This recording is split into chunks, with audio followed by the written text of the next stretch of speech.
आप सभी का स्वागत है हमारे YouTube चैनल में।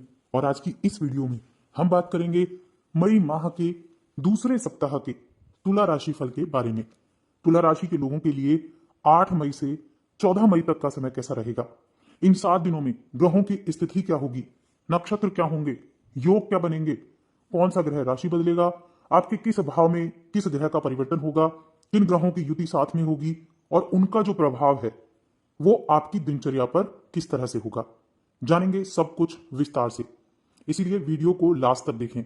चैनल पर पहली बार आए हैं तो सब्सक्राइब भी कर लें और जुड़ जाएं हमारे चैनल के साथ।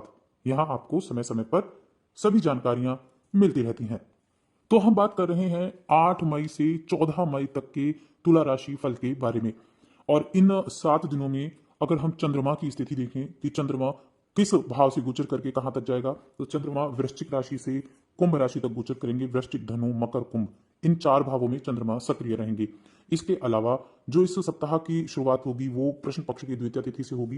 ये बैसाख मास शुरू हो गया है, अजीस मास, और जो 10वीं तिथि तक ये सप्ताह रहेगा। इस दौरान 2 ग्रहों का राशि परिवर्तन भी है। एक तो 10 मई के दिन मंगल का राशि परिवर्तन है। मंगल जो अपनी नीच राशि में प्रवेश करेंगे, चंद्र की राशि कर्क राशि में उनका प्रवेश होगा।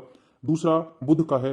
बुध अभी मेष राशि में है लेकिन अस्त अवस्था में विराजमान थे, और अब इसी दिन 10 मई के दिन बुध जो है वो उदय हो जाएंगे, अपने पूर्ण प्रभाव देना शुरू कर देंगे। तो कुछ इस तरह से इन ग्रहों की युति होगी। इसके अलावा गजकेसरी योग बनेगा, सर्वार्थ सिद्ध योग बनेगा, सिद्ध योग भी बनेगा इस सप्ताह में। इन योगों का प्रभाव भी आपको देखने को मिलेगा। तो चलिए विस्तार से जान लेते हैं कि क्या क्या आपको लाभ होगा, कहाँ कहाँ आपको सावधानी रखनी है, किन चीज़ों से ज़्यादा लाभ की प्राप्ति आपको हो सकती है। तो मैं सप्ताह की बात कर रही हूँ, और सप्ताह की शुरुआत आपके द्वितीय भाव में चंद्रमा की स्थिति के साथ है। द्वितीय भाव के चंद्रमा रहेंगे जहाँ जो धन का भाव होता है। तो यहाँ चंद्रमा की स्थिति आपके लिए अच्छी बनी हुई है। आपको जो सप्ताह की शुरुआत होने वाली है वो काफ़ी अच्छी होगी। ये जो समय होगा, ये जो सप्ताह होगा, ये तुला राशि के लोगों के लिए चिंताओं की समाप्ति का समय होगा। आपके मन में जिस तरह की चिंताएं चल रही थी वो सभी चिंताएं आपकी दूर हो जाएंगी। इसके अलावा आपको नए कार्य प्राप्त होंगे। इनकम के स्रोतों में वृद्धि होने वाली है, यानी एक से ज्यादा आपकी इनकम के सोर्स हो सकते हैं। कहीं से छोटी मोटी इनकम का आप काम करते हैं तो वह उसके जरिए आपको पैसा मिल सकता है, या आप किसी भी काम से जुड़े हुए हैं जहां से आपकी उम्मीद हो पैसा आने की, वहां से आपको पैसा प्राप्त होगा। और आप अपने कठिन से कठिन लक्ष्य को भी साधने में सफलता हासिल करेंगे। आपके जो विरोधी हैं वो भी इस सप्ताह में आपके पक्ष में रहेंगे। विरोधियों से आपको डरने की कोई आवश्यकता नहीं होगी। विवादित स्थिति चल रही थी, किसी तरह के विवाद चल रहे थे, तो उसमें भी विवाद में आपका पक्ष जो है वो मजबूत रहेगा। यानी आपको जो कार्य है ना वो बिना डरे कार्य करने होंगे। आपके पक्ष में स्थितियां रहेंगी, बिना डरे फुल कॉन्फिडेंस के साथ आपको चीजों की तरफ ध्यान देना होगा। तो आपकी जो काम काज है वो आपके हिसाब से चलने लगेंगे। इसके अलावा आपके भाइयों का सहयोग मिलेगा, आपके भाइयों के सहयोग की प्राप्ति होगी। इस सप्ताह में जो भी आपके लिए गुरुवार या शुक्रवार का दिन पड़ता है अगर, तो उसमें आपको थोड़ा सा संभाल कर रहना होगा, क्योंकि क्या होगा कि कोई ना आपकी बातों का गलत मतलब निकाल सकता है या आपका गलत तरीके से इस्तेमाल कर सकता है।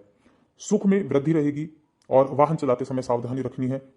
इसके अलावा यात्रा के भी योग बने हुए हैं। यात्रा आप इस दौरान कर सकते हैं और यात्रा से आपको लाभ की उम्मीदें भी बनी हुई हैं। अगर आप कामकाजी यात्रा करते हैं, कामकाज के सिलसिले में आप जाते हैं, तो वहां से आपके लिए अच्छी स्थितियां बनती हुई दिखाई दे रही हैं। अब देखिए चंद्रमा, शुक्र की मैं बात करूं, शुक्र आपकी राशि के स्वामी हैं और वो मंगल के साथ युति कर रहे हैं इस सप्ताह की शुरुआत से ही। तो ये मंगल और चंद्र की युति है, ये कुछ मामलों के लिए आपके लिए बहुत अच्छी है। मिथुन राशि के चंद्रमा है तो उत्तम रिजल्ट देंगे, लेकिन फिर भी आपको अगर किसी भी बात को लेकर क्रोध होता है तो उस पर आपको नियंत्रण रखकर चलना होगा, वरना स्थितियां कई बार क्या होता है आपके काम से आपके हाथ से आपका काम निकल सकता है।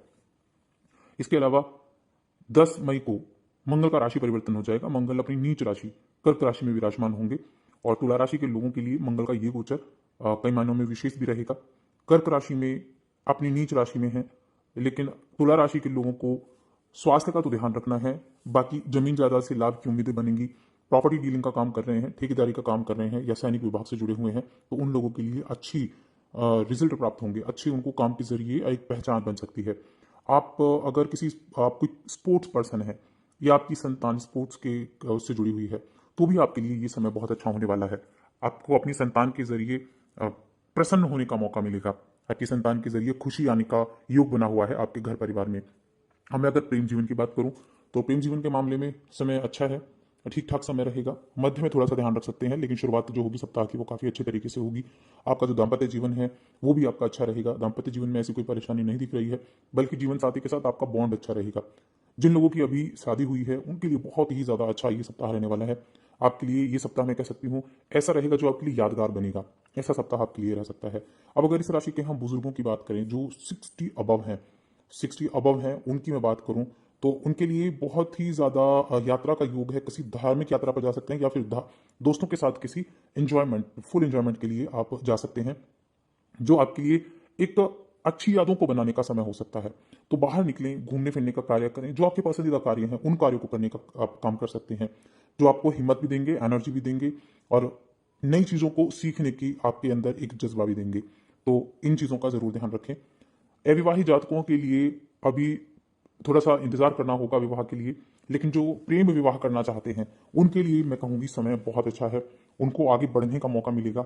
उनके लिए विवाह के योग बन रहे हैं कि आप अगर अपने घर परिवार में इस दौरान ही सप्ताह में बातें शुरू कर सकते हैं अपनी प्रेम विवाह के बारे में, तो आपकी बातों को मंजूरी मिल सकती है। तो उनके लिए बहुत अच्छा है ये सप्ताह रहने वाला है। डेली इनकम की बात की जाए तो डेली इनकम के वाले लोगों के लिए 10 मई तक अच्छे समय का है कि आप पहले से ज़्यादा इनकम प्राप्त कर पाएंगे, डेली इनकम कर पाएंगे। लेकिन 10 मई के बाद आपको थोड़ा ध्यान रखना है।